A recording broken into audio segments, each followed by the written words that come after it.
Entrevista Matutina. Amigos, bienvenidos a Entrevista Matutina por Venevisión. Aquí estamos como todos los días comenzando la jornada con los puntos de vista de los protagonistas de la vida nacional. Hoy nos acompaña en el estudio Ana Miriam Camacho, abogada, experta en comercio internacional y sanciones internacionales. Bienvenida, gracias por acompañarnos. Muchas gracias. ¿Cómo es la situación actual de los países que están sancionados y a qué nivel podríamos hablar de la dificultad que tienen para acceder a los mercados internacionales?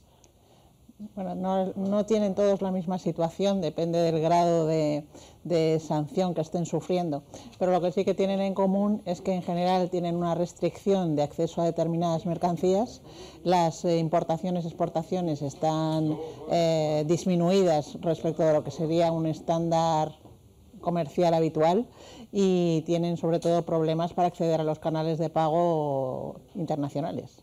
Pensando precisamente en esta situación actual, hemos visto que el país que ha sido más sancionado duramente, recientemente, es Rusia.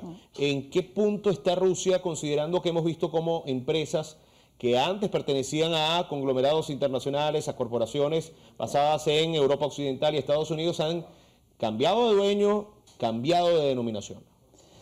Bueno, lo que está ocurriendo es que desde el momento en que empezó la guerra Rusia-Ucrania, pues ha habido distintas rondas de sanciones. Se empezó por las más leves y, vista la situación, que no se corrige, que no termina esta guerra, pues prácticamente cada semana hay una reunión en la Unión Europea, otra reunión con Estados Unidos y se decide ampliar el nivel de esas sanciones. Se empezó, como digo, por las más leves y ya está prácticamente en un punto de no retorno respecto del petróleo. Prácticamente el embargo es total y en el caso del gas se han reducido las compras también muy significativamente y la idea es que al final de año prácticamente esté también totalmente embargada la compra de gas. Entonces las empresas internacionales están saliendo pues paulatinamente. McDonald's o cualquier otra empresa que está internacionalizada está cambiando de rumbo y ha abandonado prácticamente sus activos ahí. Podemos esperar, habla de que todavía a final de año se puede esperar de que se recorten más las compras de petróleo a Rusia, pero podemos ver una escalada aún mayor en otros rubros, en otras áreas. Sí, la idea es que Rusia vaya sufriendo un embargo casi total, porque es el elemento que se está utilizando para conseguir que esta guerra acabe lo antes posible. Entonces no va a haber límite. Estamos viendo en el caso de Venezuela un relajamiento precisamente de esas sanciones, algunos permisos después de lo que había sido un corte prácticamente total a petróleos de Venezuela. Pensando en el acercamiento entre Estados Unidos, entre el gobierno de Estados Unidos y el acercamiento de Venezuela, ¿hacia dónde se encamina la dinámica de las sanciones contra el país? Sí, está claramente conectado con este hecho que es una guerra que se ha desatado a muchos kilómetros de aquí, pero que claramente impacta. Hay que buscar otro proveedor, el proveedor que era el preferente para abastecer las necesidades de la Unión Europea está completamente embargado, si no lo va a estar a final de año, y hay que buscar proveedores alternativos. El primero de la lista que puede abastecer masivamente a todo el mercado que dependía de Rusia es Venezuela, y esto cambia completamente la situación que tenía. Era un partner con el que nadie quería hacer negocios desde hace años, estaba en la situación en la que está ahora Rusia, las cartas se han dado la vuelta y ahora resulta que es el partner más deseado. Sencillamente es la situación. Pedía al presidente francés Emmanuel Macron que se abrieran las posibilidades de incorporar al mercado internacional tanto a Venezuela como a Irán. ¿Qué papel va a jugar Irán ahora en el suministro de, si por supuesto se relajaran las sanciones contra Irán, en el papel del suministro de energía a la Unión Europea? Pues va a ser un aliado, otro aliado más. Claramente estaba en la misma situación que Venezuela, marginado completamente de los mercados internacionales. En el caso de Irán todavía peor, porque está fuera del sistema financiero internacional y, como digo, las cartas se han dado la vuelta y no queda otra que recurrir a proveedores alternativos, y Venezuela e Irán son los más potentes. Hablando de proveedores alternativos, pero saltando un momento el terreno energético al terreno alimentario, ¿no? Sí. Se habla ya de todo el escenario difícil que hay por considerarse Ucrania el granero de Europa, la cantidad de cereales y de distintos tipos de alimentos que salen de ese país, de las tierras fértiles de ese país a Europa Occidental. ¿Hay alguna posibilidad de algún aliado alternativo para buena parte del mundo para sustituir la producción de Ucrania?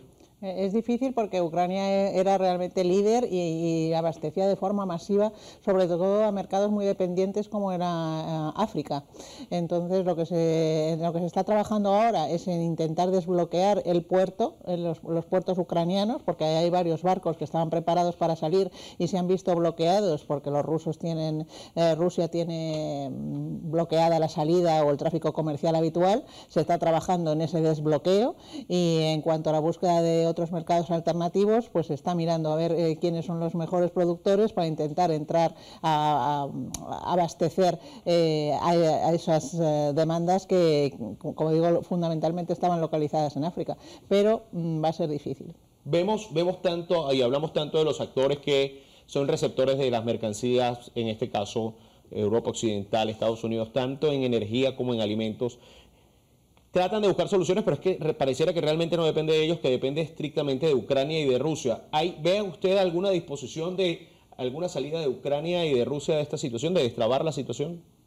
Bueno, también se está trabajando en intentar desbloquear y en encontrar una salida negociada, ¿no? El presidente Macron ha ido varias veces a Rusia a sentarse con el señor Putin e intentar desbloquear la situación, pero de momento las posiciones están bastante enconadas. Lo que empezó intentando ser o se planteó como una guerra relámpago de una semana o de 2 semanas, se ha enconado porque Ucrania realmente se está resistiendo, como diríamos, como gato panza arriba. Tiene un apoyo fundamental en países europeos y en Estados Unidos, que le están abasteciendo de fondos para sostener la guerra y de armamento fundamental, y entonces como digo, lo que se planteó como una guerra relámpago se está extendiendo, que ya llevamos 4 o 5 meses y no tiene aspecto de terminar, pero indudablemente hay unas negociaciones que tienen que estar desarrollándose donde nadie las ve y donde nadie las conoce, eso sin duda.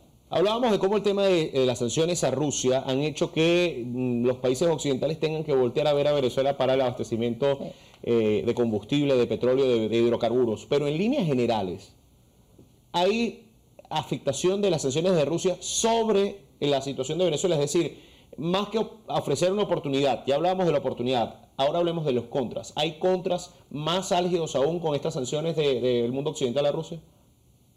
Si las sanciones de Rusia impactan negativamente en el caso de Venezuela, no, está claramente siendo beneficiada por la situación, porque su mayor activo, el mayor activo de Rusia, que era ser ese proveedor principal y preferente en gas y petróleo, en el que se había convertido precisamente por la marginación de Venezuela e Irán de los mercados internacionales, resulta que, como digo, ha perdido ese activo fundamental, y eso solo puede beneficiar a la situación de Venezuela o de Irán o de países alternativos que fundamentalmente son estos dos. Entonces no hay realmente ningún contra. O sea, han sido un elemento en el que nadie podía pensar, pero que ha venido a favorecer claramente la situación que Venezuela arrastraba, que era muy negativa por el impacto de las sanciones. ¿Qué panorama en líneas generales, saliendo del tema de Rusia y Ucrania, pensando en el comercio internacional, qué panorama hay para finales de año y comienzos del año que viene, cuando China ha atravesado una serie de dificultades,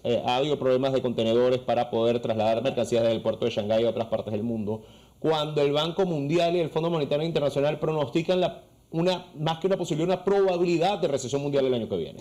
Pues ya hay números realmente, porque la Organización Mundial del Comercio preveía un crecimiento de 4,7 y ya se ha bajado la expectativa a un 3, y solo llevamos 4 o 5 meses de guerra. Entonces, si la situación se prolonga, vamos realmente hacia una recesión mundial que además se va a ver agravada porque no habíamos salido de la que había generado el COVID-19, la pandemia. Entonces, es concatenar una crisis con otra, y el mundo no se lo puede permitir. Entonces, en algún momento esta guerra tiene que terminar. Es necesario para todas las partes.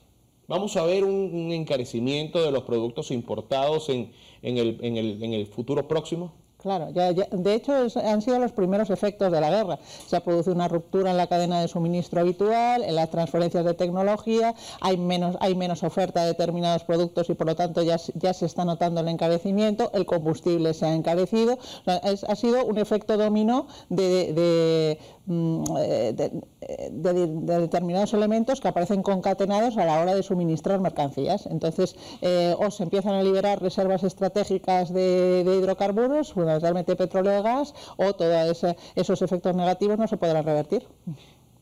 ¿Hacia dónde deben encaminar las oportunidades de negocio en cuanto a exportaciones los países emergentes en determinados rubros? Ejemplo, café, cereales, maíz.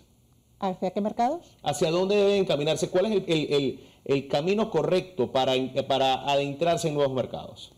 Bueno, hay que ver de qué país hablamos, porque si por ejemplo hablamos... Por ejemplo, América Latina. Sí, bueno, pues pero en todos los países de América Latina no están sancionados. No es el mismo el caso de Cuba que el caso de Bolivia o el caso de Ecuador. Entonces, los países que están sancionados tienen que trabajar en intentar relajar esas sanciones. Eso es lo primero, para poder acceder otra vez al sistema crediticio normalizado y establecer una bilateralidad y una vía despejada a la hora de las inversiones extranjeras. En el caso del resto de países, los que no están sufriendo sanciones, fundamentalmente tienen que trabajar el marco de la seguridad jurídica. Es necesario tener confianza, dar seguridad jurídica a los inversores y a los mercados internacionales, porque no basta solo con tener la materia prima, sea el café, sea los cereales, es que además hay que facilitar la salida al mercado. Y para eso hay que ofrecer un marco de, como digo, de confianza tanto al inversor extranjero como al inversor nacional y al propio mercado, para establecer un flujo normalizado. Ya para finalizar, y le pedí una respuesta bastante breve, ¿siguen funcionando las sanciones como mecanismo de presión política en el mundo? Es presión política en la primera aproximación, pero realmente es presión económica. Muchísimas gracias por acompañarnos hoy. Muchas gracias a ustedes. Estuvo con nosotros Ana Miriam Camacho, abogada y experta en comercio internacional y sanciones internacionales, en entrevista matutina por Venevisión. Amigos, gracias por acompañarnos. Continúen con más en nuestras mañanas informativas. Ya viene el noticiero Venevisión en vivo. Fuerte abrazo para todos.